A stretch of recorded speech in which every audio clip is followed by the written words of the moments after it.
నువ్వు బతికి ఉన్నంత కాలం ధార్మిక కార్యాలు నీ సంపదతో చేయాలి అని కోరుకోవాలి, అంటే ఎప్పుడూ నువ్వు ఇచ్చే స్థితిలో ఉండాలి అని అర్థం. అంటే ఎప్పటికీ నీకు సంపాదన ఉంటుంది. నా ఇంట్లో దైవానికి నిత్య నైవేద్యం ఉండాలి అని కోరుకోవాలి. అంటే నీ ఇంట్లో ధాన్యం ఎప్పుడూ నిలువ ఉంటుంది.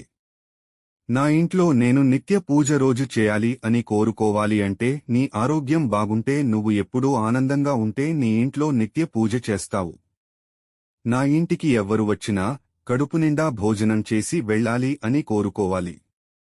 అంటే నీకు అనుకూలవతి అయిన ధర్మపత్ని, పతి, భాగస్వామి అవుతుంది. నేను నా చివరి దశ వరకు నీ క్షేత్రానికి దర్శనానికి రావాలి, అంటే నీకు సంపూర్ణమైన ఆరోగ్యాన్ని ఇవ్వమని అడగటం.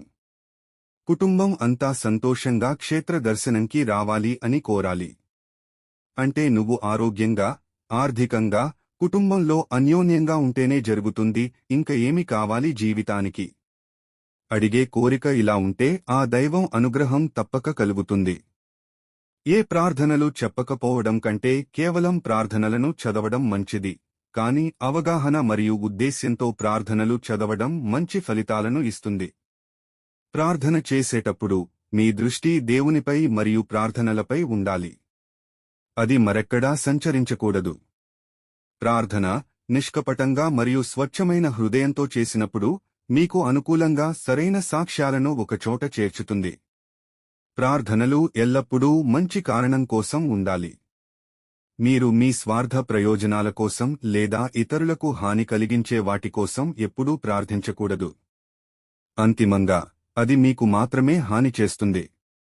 మీరు అందరి మంచి కోసం ప్రార్థించినప్పుడు మీరు అందులో చేర్చబడ్డారు. లోతైన అంతర్గత శాంతిని కలిగించే విధంగా ప్రార్థించండి. మీ దినచర్యలో ప్రార్థనలను చేర్చుకోవడం ఒక మంచి అలవాటు, అది ఉత్సాహంతో చేసినట్లయితే మరియు ప్రాపంచిక పనిగా కాదు. సర్వే జనః సుఖినో భవంతు.